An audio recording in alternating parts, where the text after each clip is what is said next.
Hoy es jueves 13 de junio, estamos llegando casi al último día hábil de esta semana. Todavía falta y todavía tenemos más información para compartir con usted. De hecho, la siguiente nos lleva a la mitad del mundo. César García Vélez actualiza en este momento la noticia.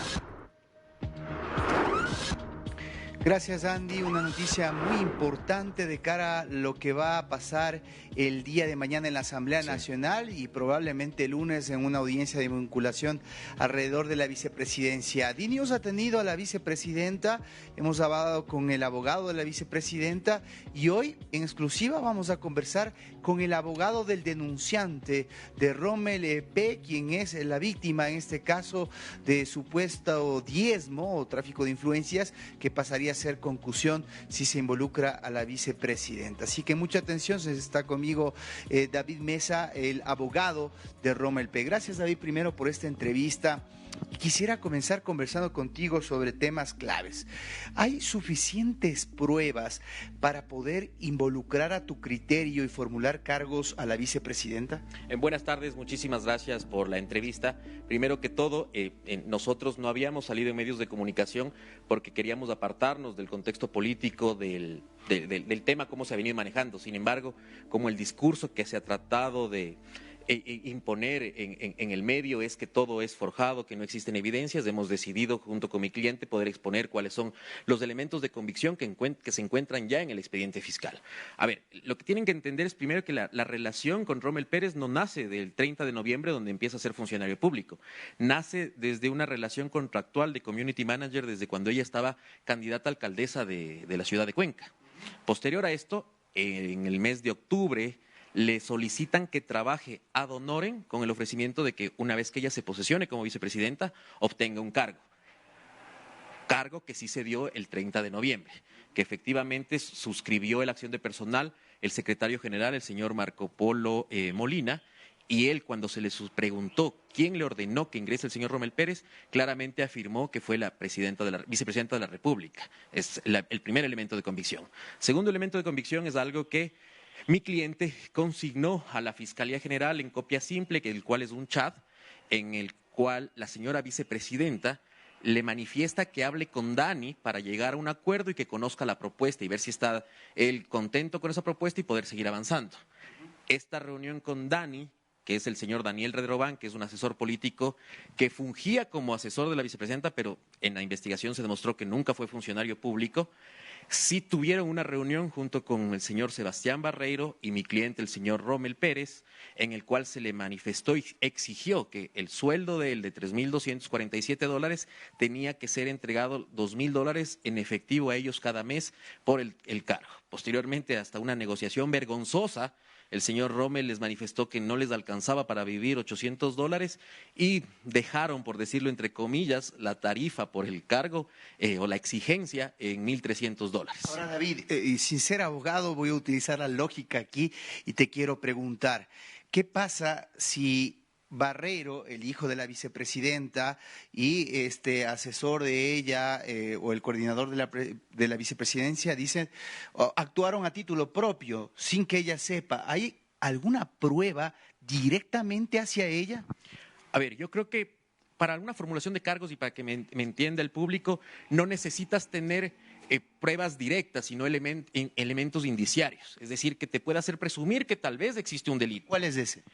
Desde nuestro punto de vista, que quien ordenó el ingreso de una persona que no cumplía con el perfil para poder acceder a ese cargo fue la vicepresidenta de la República, la que le envió a reunirse con Daniel, que no es un funcionario público, coordinador se hacía llamar, que inclusive participó en visitas oficiales, en reuniones oficiales, pero nunca fue coordinador el señor Daniel Redrobán, y el señor Sebastián Barreiro fue por disposición de la vicepresidenta. ¿Cómo se prueba eso, que ella ordenó esa reunión? Porque tenemos un chat en el cual Rommel Pérez le dice: vicepresidenta, me encuentro abajo en el lobby del Marriott, y ella le dice: espera que estamos en una reunión, ya Dani baja y te va a hacer la propuesta y ver si es que tú estás de acuerdo. ¿Qué pasa si la vicepresidenta dice yo quería poner a una persona de mi confianza en ese cargo y por eso contraté a Rommel porque trabajó conmigo en la campaña? He ahí la necesidad de que mañana la Asamblea Nacional, en un acto ético y moral, autorice el enjuiciamiento penal, que no quiere decir que va a ser sentenciada, sino que ella durante 30 días adicionales aporte esto, que se presenta una versión, lo cual no lo ha hecho, es más, del día de hoy fue un cuarto llamado que no se presentó en el consulado de Ecuador en Israel, y aporte los elementos de descargo como una versión diciendo que los señores se pudieron haber tomado el nombre, o que ella, en función del perfil del señor o la confianza que le tenía Rommel Pérez, ella le entregó y solicitó y ordenó que se le entregue. Pero para eso necesitamos que la Asamblea Nacional, dejando de lado los temas políticos, efectivamente permita que ella pueda defenderse y aportar con elementos de descargo, que pueden inclusive aportar elementos de descargo tan convincentes que la doctora Diana Salazar objetivamente también podría decir: desisto de acusar y solo acuso al señor Redrobán y al señor Barreiro.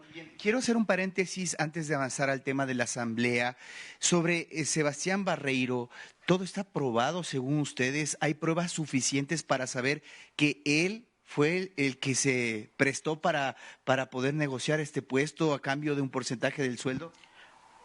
Yo creo que existen todos los elementos para probar la participación de Sebastián Barreiro. Por ejemplo, existen grabaciones y que ya se encuentran transcritas, donde inclusive en el mes de enero le dice: me debes ya de 2 meses. Le dice: me tienes que entregar $2,600. El señor Rommel le responde: pero me voy a quedar solo con 200. Y Barreiro afirma: dame 2,100 y quédate con esos 600 para que puedas vivir. Si es que dicen que este audio es forjado o inventado, no les va a avanzar. ¿Por qué? Porque ya existe también una pericia en el cual se realiza un muestreo, cotejamiento de voces en función de muestras de voz que tenían del señor Barreiro cuando fue funcionario público de la gobernación de Azuay, y la muestra de voz que nosotros entregamos en criminalística, y el perito, no esta defensa, no mi cliente, determina que es la voz de Sebastián Barreiro y es la voz también del señor Rommel Pérez. Que la letra de cambio nunca existió, claramente existió, porque inclusive el basurero que toma la foto mi cliente y que le dice: quiero ver que la letra de cambio que te entregué en garantía por los sueldos que tenía que entregarte, le destruyes, le permite tomar la foto, y el día del allanamiento encuentran el mismo basurero con las mismas cenizas. Entonces todo hace que los elementos o indicios encajen. Además que no solo es la única persona que afirma que le entrevistaron en el Marriott y que el señor Daniel Redrobán realizaba estas entrevistas. Existen alrededor de 5 funcionarios adicionales que afirman que sí, que todas las entrevistas de trabajo para poder entrar a la vicepresidencia eran en el Marriott, lo cual aporta que mi versión sí sea... Le pido 2 nada más. Una, la Asamblea mañana podrá conocer todos estos indicios, de estas pruebas, para que no haya un justificativo de los asambleístas: no, nosotros no sabíamos cuáles eran las pruebas en contra de la vicepresidenta. ¿Lo van a poder saber? En su calidad de asambleístas tienen total potestad de solicitar a Fiscalía que remita copias del expediente. ¿Por qué? Porque el expediente se encuentra en instrucción fiscal y el expediente ya es público. Por eso es que yo también puedo hablar de estos elementos, porque la reserva es cuando se encuentra en investigación previa. Actualmente el proceso ya es público y la Asamblea, para hacer un trabajo equitativo, para que efectivamente puedan demostrar al país que no están enlazados a un tema político, sino que el corrupto tiene que caer, sea del bando que sea, deberían analizarlo y autorizar que se pueda la vicepresidenta defender en una instrucción fiscal que se extendería por 30 días adicionales. Finalmente, David, a criterio de la defensa del denunciante Rommel P., ¿ustedes consideran que, de darse la audiencia de vinculación, la medida cautelar para la vicepresidenta debería ser la prisión preventiva? Desde el punto de vista jurídico, no deberían darle prisión preventiva, porque ella no está fuera del país a partir del proceso. Ella se encuentra fuera del país por una orden de autoridad que es del presidente de la República. Diferente fuese si es que la doctora Camacho el día lunes, si es que se autoriza a la Asamblea, le convoca que tiene que llegar al país en 30 días y no asiste, claramente existiría un peligro de fuga. Pero desde mi punto de vista no debería existir prisión preventiva hasta que no exista ya una sentencia ejecutoriada, si es que cumple las condiciones que los jueces establezcan para el efecto. Clarísimo. Gracias, David Mesa, abogado del denunciante, en este caso en donde ustedes en DNews han tenido una perspectiva integral de todas las aristas, de todos los puntos de vista jurídico, político, de cara a lo que va a pasar mañana en la Asamblea, y veremos también el lunes si finalmente se da esa audiencia de vinculación. Me quedo con esto, al menos la defensa de la víctima señala que no debería ser la prisión preventiva esa medida cautelar. Veremos qué es lo que dice Daniela Camacho en el caso de que se pase a esa instancia. Este es el informe. Andy, tú sigues con más desde estudios. Así será, compañero. Muchísimas gracias. Tengan ambos una buena tarde.